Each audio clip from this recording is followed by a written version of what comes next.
You're good.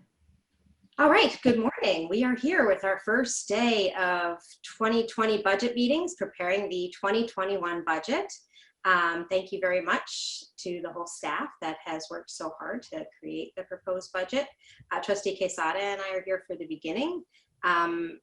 Trustee Levin had a work emergency this morning, but she'll be joining us later on today. Bob will be with us most of the day, but he's a little in and out. And I know Omar's running a few minutes late, but we're going to get started. Manny and I are kind of the senior members who have done this. Is by the way, Manny, this is our 8th budget, our 7th together. Yes. Because you've been here 8 of the last 9 years. And we really missed you the year you were off, and I'm so glad that you're back here for the culmination of my term together. And I know that every year I feel like I have such a deeper understanding of municipal budgets, and I could do this the rest of my life and keep learning more and more. So thank you to the incredible staff that is so good at managing our fiscal health and helping elected officials to understand it. So it's kind of a shame that the newer members of the board aren't here, because you guys are such great teachers. So I'll make sure that they get to tune into this overview, and it would be very helpful for them to keep things in context. But as people will find, there tend to be themes that come up throughout all of the many hours of budget meetings that will all come together beautifully at the end when we vote on our final budget. So with that, I'll turn it over to whoever you want, Karen, you, Dale, whatever. Go team. Good morning, everybody. So as we kick off this budget year, I just want to restate what I said last night. We've worked really hard. The staff has done a superb job. This is Dale's inaugural year as treasurer, and likewise Liz, first year as deputy treasurer. They are outstanding at what they do. And the managers, the staff really came together this year in a big way during the course of the year to really make sure that our community was as safe and provided for as possible. Big hats off to all of them, and big hats off to everyone for understanding that this year the budget is perhaps the most important document. It always is, but this year real attention was paid to it because there was a deep understanding throughout the organization of how difficult this year has been for everyone, how difficult it is for our residents who are struggling. And we really want to make sure that we continue to provide the best services possible in the most efficient way possible. So kudos to the staff. And with that, I hand it off to our treasurer, Dale Brennan. Thank you, Village Manager, Assistant Village Manager. Big thank you to Mayor Garrity. It's been a pleasure, and absolutely love to see your excitement, and love that I could be of help and actually teach, and that's the biggest compliment. So I appreciate that. Karen touched on last night where we were in terms of the tax rate, which we are seeing a reduction in spite of an increase to the tax levy because of our increased assessment values, which Fernando will go into more granular detail at his meeting, which is now at 2:30. An interesting thing this year, which has never occurred before since the start of the tax cap, is that we were afforded an exclusion for the police and fire retirement system, which actually occurs when the rate increase exceeds 2%. So essentially what happened this year is the retirement system with the reduced earnings on investments, it has now increased our contribution that we will have to make for not only PFRS, but also ERS. But PFRS is the only one that actually hit the benchmark to have an exclusion get triggered. So essentially, this afforded us an additional 177,537 that was then excluded from the tax cap, but it does not exclude us for having to pay it. So it is included in the budget under our expenses And you'll see that when we get to employee benefits. I do want to share some good news, though. Let's start with some good news. We got our third quarter sales tax number in yesterday. And we are going to receive for the third quarter $1,382,732. This is an increase of 14.24% over last year's third quarter actually received. When I had done was projected out, thank you, hang on, Craig's dragging me away. I had projected out for the fourth quarter, just to be safe, because we don't know with COVID if it is going to ramp up even more, which obviously impacts our sales tax revenues, a reduction of 15% from last year's actual received.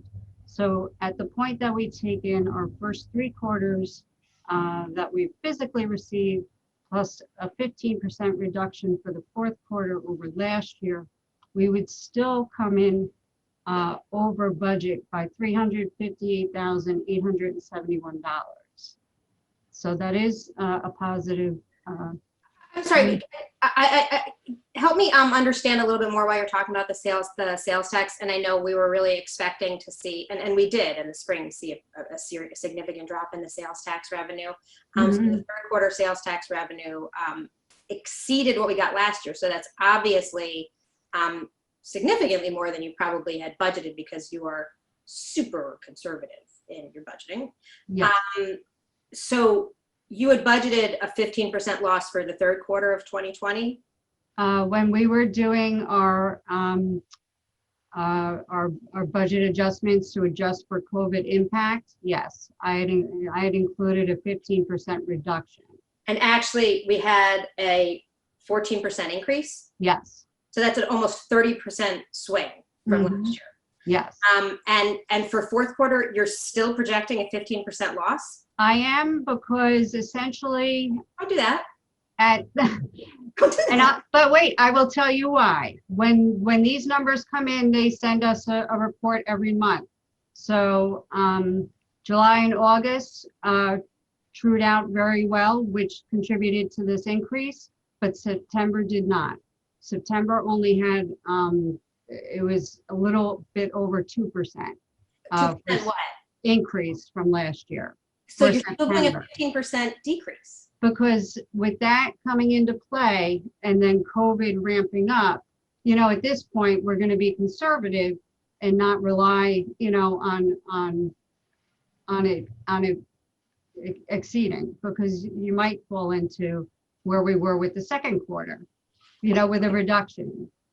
All right, I'll do more listening for a little while, but I will tell you that the theme you're going to hear from me is we have been recklessly conservative, and that's not fair to the taxpayers of Austining. Thank you, Craig.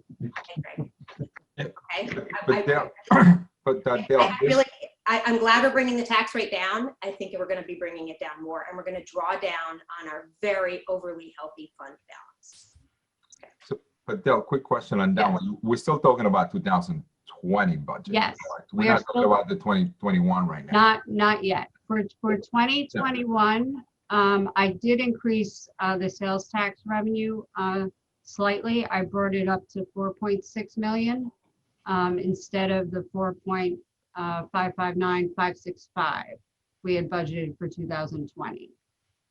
So I did raise it a bit, Victoria. I hope that makes you happy. Is there room to raise it a little bit more? Potentially, yes.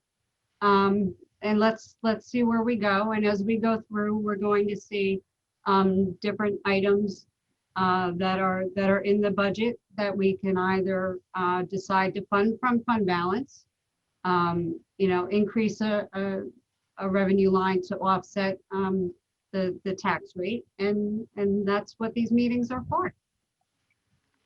Absolutely.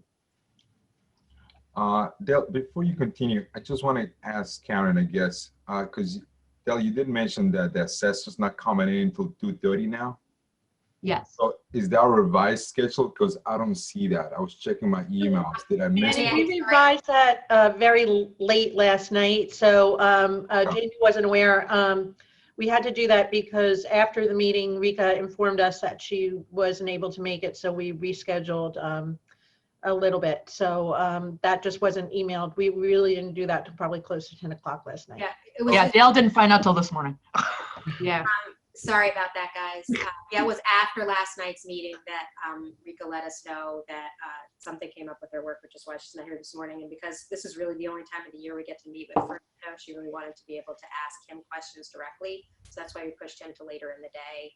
So Got it.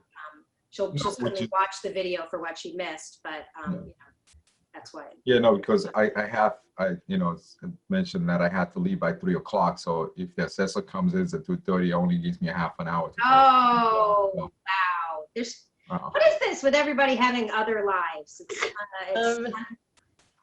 I'll be listening. I just won't be participating as much, but I'll be listening to the meeting, definitely live. So. You can text in your questions. Oh yeah, yes, thank you. Okay.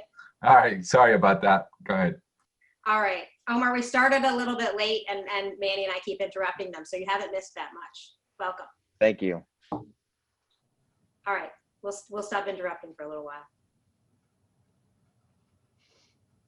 Okay, hang on one second. I just want to touch on mortgage tax.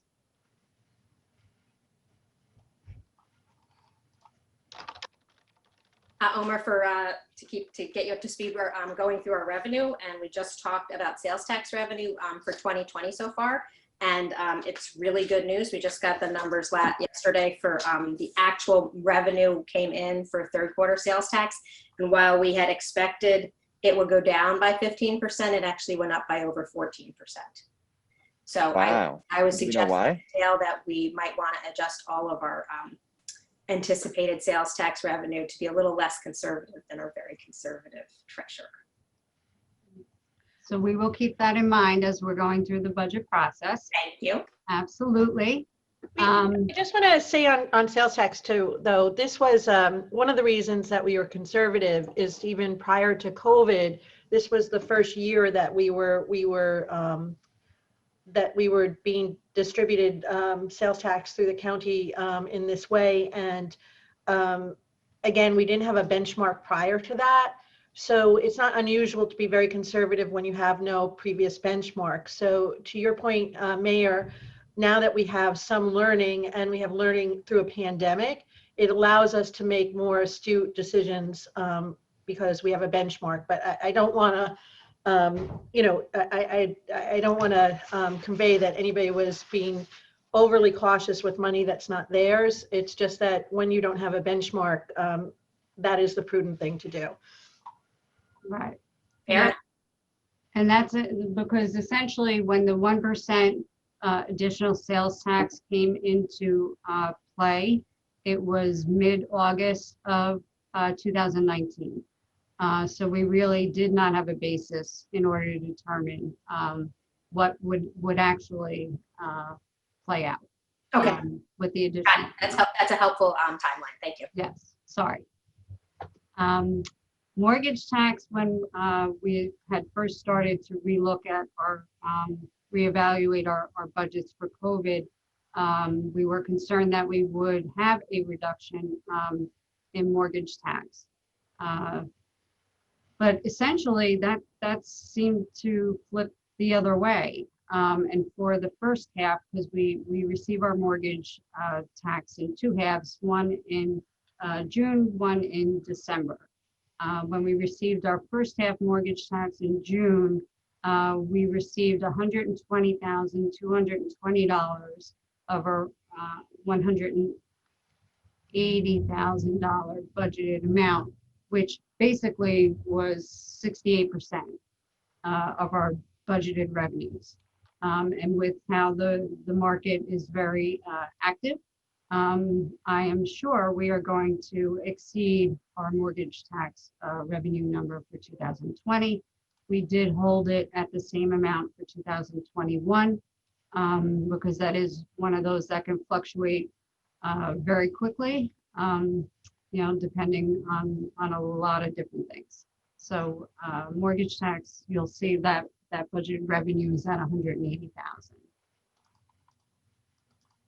Also, as we're going through the revenues, you're going to see a flip. Essentially, what used to be per capita AIM revenue was in the past classified as a state revenue. They changed that in 2019 to make that a title of AIM related payments from the state comptroller. So it flipped from a state revenue category to a miscellaneous revenue category. So don't get nervous when you see those lines because it'll look like we lost a lot of state money. We did not lose it. It just changed in description.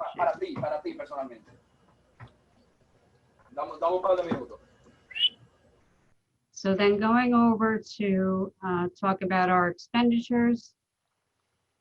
This year in the tentative budget, we did not have as many line items fed by fund balance, which is what we generally call one-time expenditures from fund balance. One of those items was for the parking study, which went into effect in 2020. So that money has been expended and will be transferred to the capital fund for the capital project. We have a few other one-time expenditures that we were not including for this year, essentially replacing, actually carrying over, creating more grant assistance in our lines, or getting more grants, because that's always key to funding for the village. We have training, sorted training in there, as well as our landlord registration initiatives. So those are all part of our one-time use of fund balance. And as we go through the budget, as I said earlier, we might find more items that we would like to use our fund balance to fund versus using operating, or even as we go through capital, instead of borrowing for something, we could also take into account whether we would like to use our reserves instead.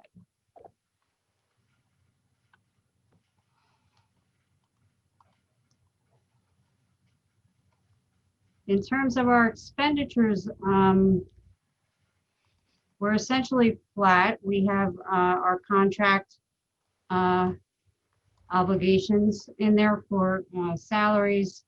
Our healthcare costs increased. So we had to take those into account for our second pass. Our retirement rates went up, so we also had to account for those.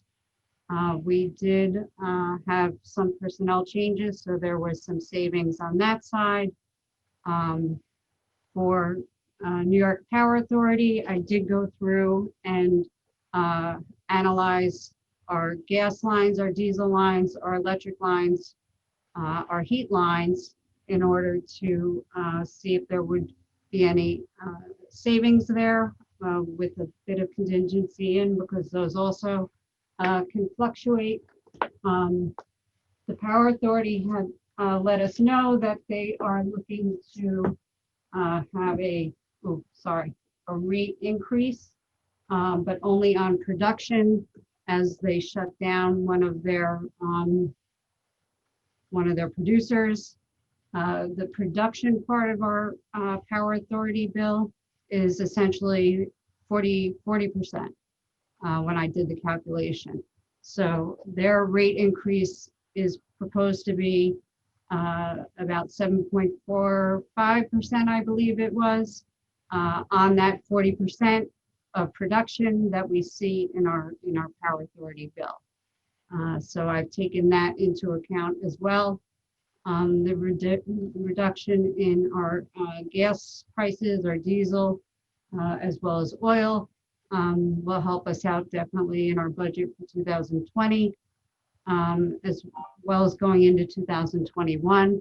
But I did use a blended percent in order to make sure that we had enough money for 2021 for any fluctuations that might occur, as we go along. Dale, for those of us who are trying to follow along, is this a particular line that you're referring to? Or this is the overall expenses that we have for NIPA, which is these are overall expenses. As we go through, you'll see the 403s are a heat line, the 404 is an electric, the 411 is a gas line. That's the last number in the item. So it's fund, department, and then item. So it's the last true value. All the way at the end, you're going to have either a 10, a 20, or a 40 in the regular operating, which signifies whether it's a personal service, an equipment expense, or it's a contractual expense. And that's how, when we built the chart of accounts in Edmonds, we did that in order to be able to have control totals for each type of division. Right. So Dana White is observing, and normally our trustees-elect are sitting in the room. So if they're confused, they can just kind of raise their hand. And so, so she just asked what page we're on. So I'll just explain to her, and for anybody else at home who wants to try and follow along with our budget. We're looking at appropriations for each of the departments, and the overall numbers is what Dale is looking at. So you're not going to find the particular number she's talking about. She's giving us an overall analysis of the expenses that you find in all of those. Thank you. Great, thank you. I forget about that. So that's the general overall view for revenues and expenses. Karen, do you want to touch on any special initiatives, or do you want to touch on the capital plan? Sure, we can touch on the capital plan. We spoke about some things last night that we're looking at. Obviously, we have major capital initiatives with the Indian Brook water treatment plant. That would be the most significant and largest. But we also have more modest plans with regard to improving the function of our buildings to better accommodate the times that we were in now. And as for the rest of the capital expenditures, I think you'll find them in line with some needs that we have going forward. But again, aside from Indian Brook water treatment plant and the renovations that we spoke about last night, again, just facilitating space and optimizing space in our municipal. Can I ask you a question, please? Sure. Are we going through the binder, and I'm a capital budget plan, correct? We're in the binder that was handed out, or we're not in the binder, because you're spewing things out right now and I'm having a hard time following or looking at what you're actually talking about. I was speaking more generally, so maybe I was spewing things out. So, but what I was just saying more generally speaking, but, and then we can go through line by line, is that we, generally speaking, were relatively reined in here. So doing things that we need to do, taking advantage of the fact that now is a good time to look at some capital needs, but we also want to be, I don't want to say overly conservative, but we want to also make sure we're leaving room for some flexibility as well. So Dale, do you want to pick up from there? Sure. essentially in the capital plan as we go through, there could be areas that have been included in the operating budget at this time that potentially could be funded from fund balance. Generally, smaller things at this point, like the police will have additional tasers in for their operating budget. An interview system will be shown in the operating budget.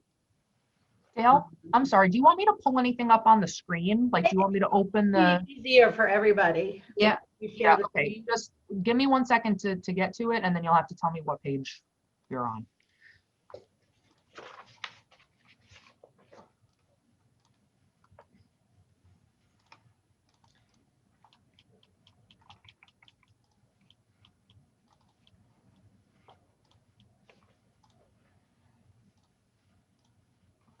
Can everyone see? Did it work? Yeah. Yes? Okay.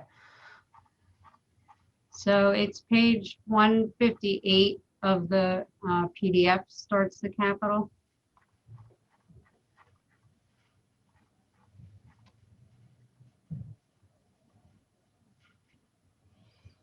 Ta-da? Ta-da. Okay, sorry There about you that. go. And we're going to get into more detail, obviously, with each department as we go through the process. But if you go to page 2,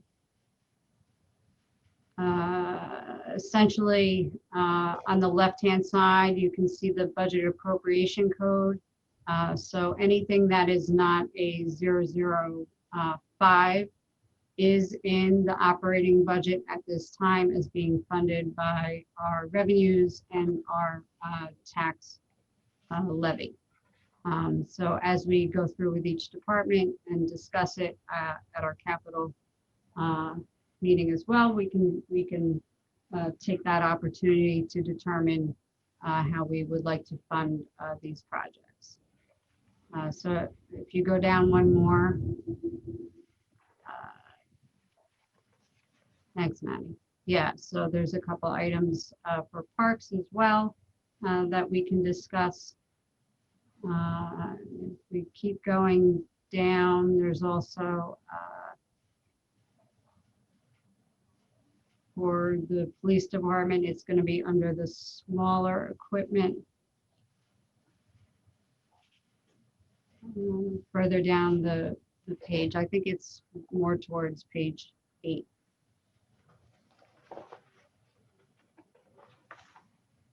On the bottom.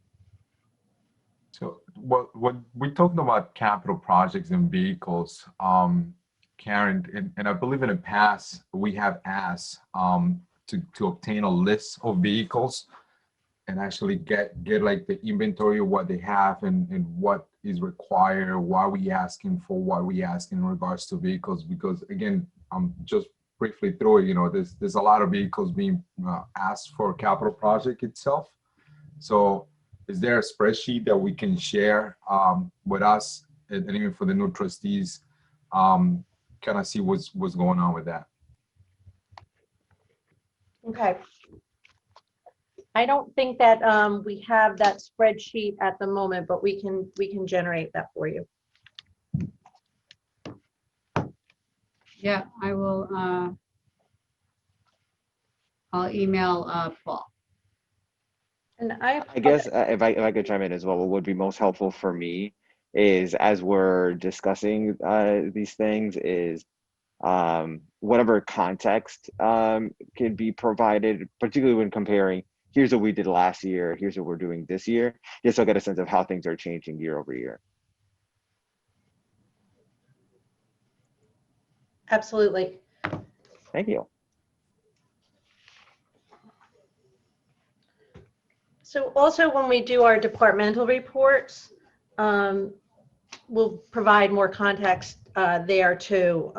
So this is to provide an overview. Again, with capital needs, we really looked at this with a careful eye to ensuring that we were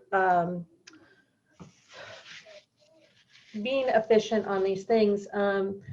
One of the things that Dale mentioned, and Mayor, to your point, this is an area where some of these things could be funded through fund balance, and that's an opportunity that we can explore as we go through in more detail as well.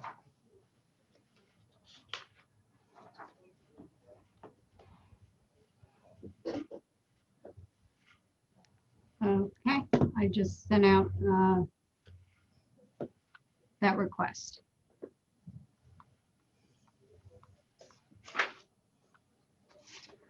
So Omar, just to touch on your request, are you looking for like a historical view of capital? It's a good question. So I guess the last time I was in this conversation was a year ago, and it's the only other time that was as an observer. And so this time, particularly since I'm expected to be a more of an active participant, what I want to get a sense of is, I think that the year over year, I think it's contextual. Sometimes it makes sense to do that. Sometimes it doesn't. But I guess where I'm looking to get your help with is, what are the kinds of questions that I should be asking? What is the kind of feedback that would be helpful? What is the kind of, because I can kind of look through this and like maybe at this point, like the point is like the objective of this hour is to familiarize yourself with X, and like at the end of this hour you should be able to do whatever. But I just don't have a great sense of like, what am I hoping to accomplish during this period of time, other than just like listening to what you're saying, which I can definitely do, but I also want to make sure that I'm being maximally helpful in my position. So I would say that at this point, I mean, Manny and I have been interrupting more than we normally would at this time. This is really an opportunity for the staff to give us an overview of the big picture things that we're talking about, whether it's revenue, the capital plan that we're talking about right now. And some of it was actually touched on last night. And when we ask a lot more questions, it will probably be, I think you probably have more questions as it goes on, because when we meet with each department, it's just to understand each department. And then by the end, you'll have started hearing some, some consistent questions that we need to ask. Do we want to bond for that? Do we want to take that out of pay for that out of fund balance? And those are really where we have input, other than maybe a particular project or not. We've really talked a lot about what projects are going to happen when. So as much as anything, it's an opportunity for us to learn from the staff what all of these numbers represent. And Dale, like you were asking, can you put this in some context year over year? I think she would tend to do that anyway, but that's particularly helpful with yourself and Bob coming on and being in this role for the first time. So, but right now I think it is more listening, but ask questions if you don't understand, what she's referencing or how that connects, or why that sounds different than what we may have discussed before.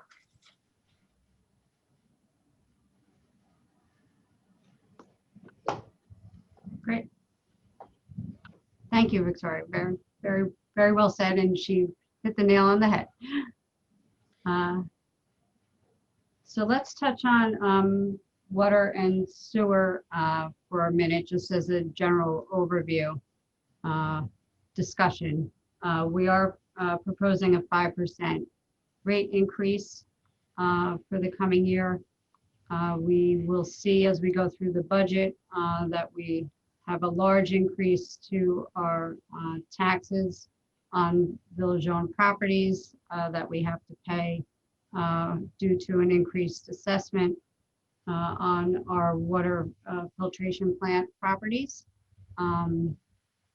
We have increased a bit for debt service because of the 1.3 million we had to put into for extra filtration at the water treatment plant.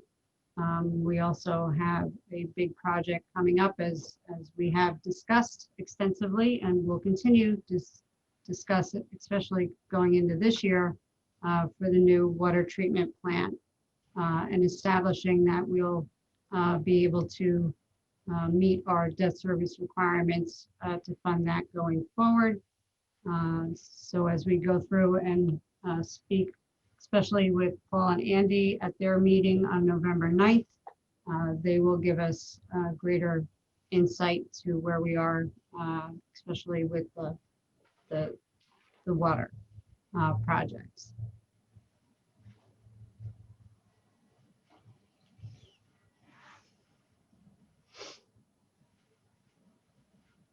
Section 8,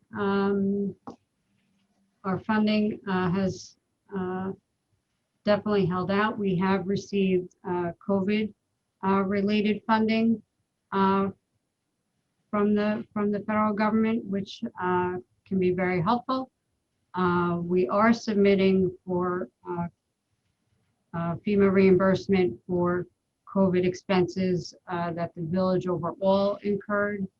We have been working on that submission. We were allowed to put in for overtime for a police officer that was called away to duty. So any overtime that was worked to cover those shifts was allowable to be put in for reimbursement, as well as for our sanitizing the buildings, along with our temperature takers. We're doing a great job to make sure everybody is healthy enough to come in and go to work, or healthy enough to come visit and pay their bills or get information. Unfortunately, the cutoff for submitting those type of expenditures is for September 14th. So anything after that date, we are not able to put in for reimbursement. But during the last calculation, we were a little over 100,000 that we can submit for reimbursement. I am including some items that potentially could be rejected we had to put up plexiglass to make everybody safe.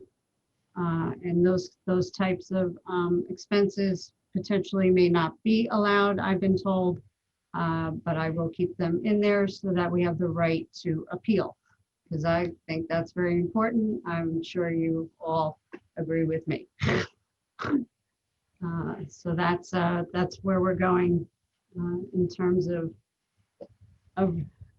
reimbursement, getting some funding back, which will help.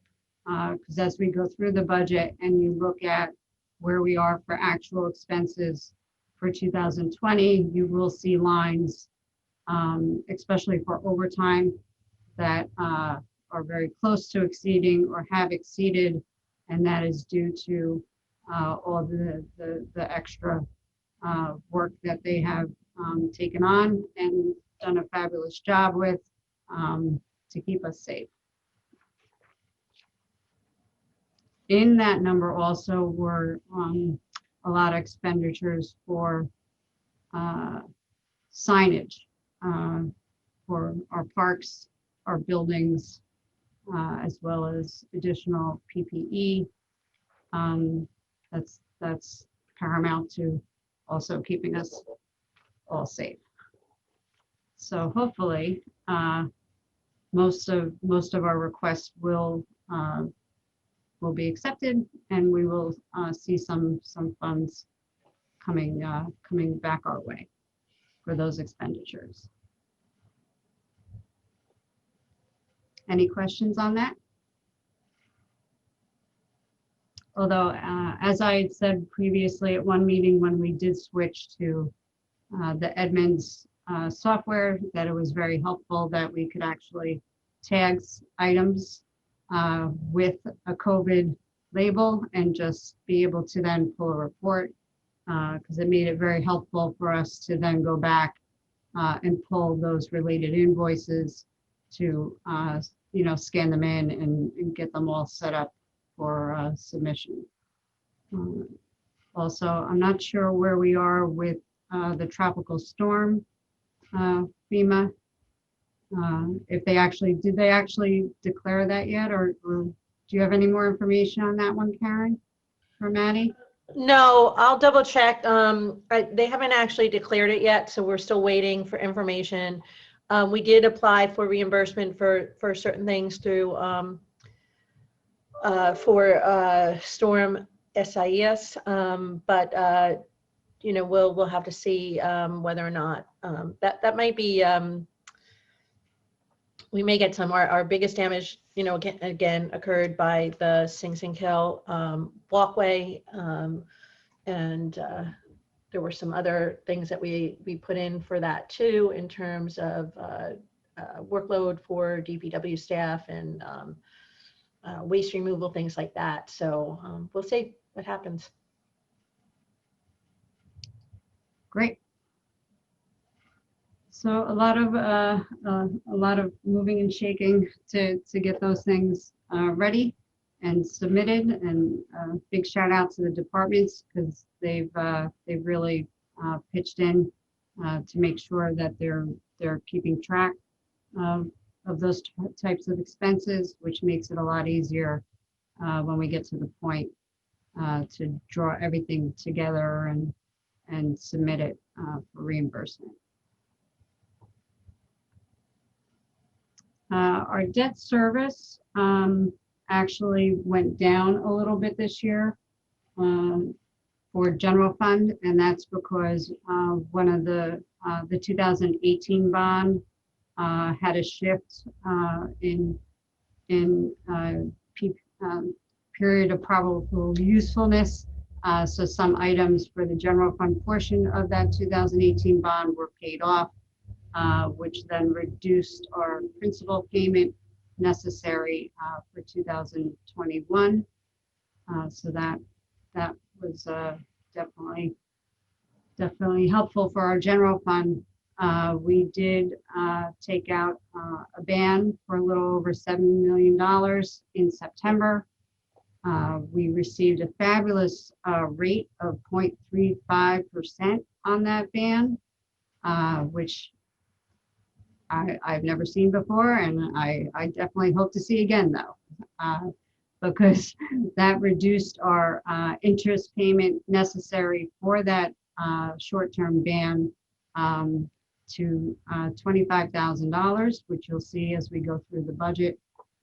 We did get a premium on that ban, which happens when the market fluctuates, especially during this time when you put a note out to the point that it actually goes to market. There can be market fluctuations, and that's what happened this year. So that ban premium will go back to offset the interest due, but the actual net amount we have to pay out of our budget is around $25,000.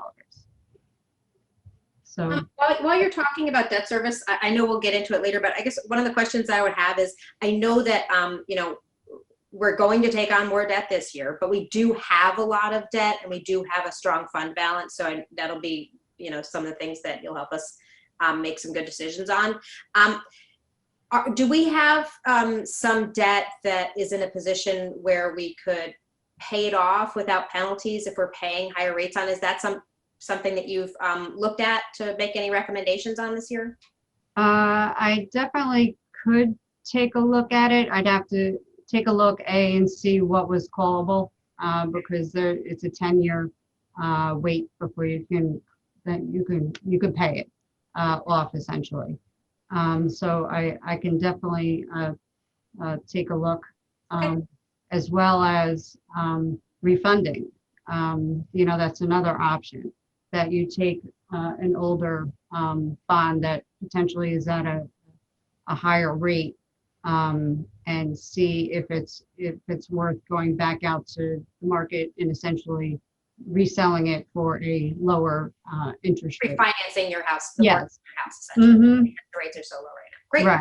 Great. Right.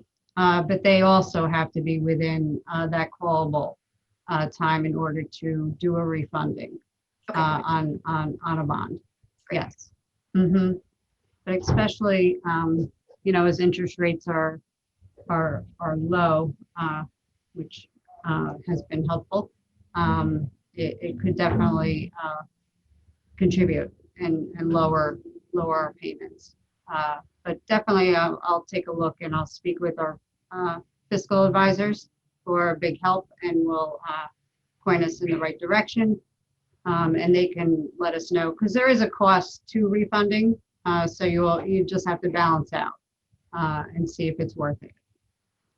Terrific. Thank you. Sure. And I will stop interrupting you because we only have 6 more minutes before we move on to the next one. And I'm not sure who it is because Marilyn and Bill are already lined up. So maybe one of them is next. So I'll listen now for the next 5 minutes. But you're right. Yes, especially as we're going into next year and looking at borrowing for the first phase of what will be the actual construction of our filter plant. Which we can essentially have the ability to borrow for 40 years for that, for the useful life. Excuse me. We do not suggest borrowing for 40 years for a filter plant.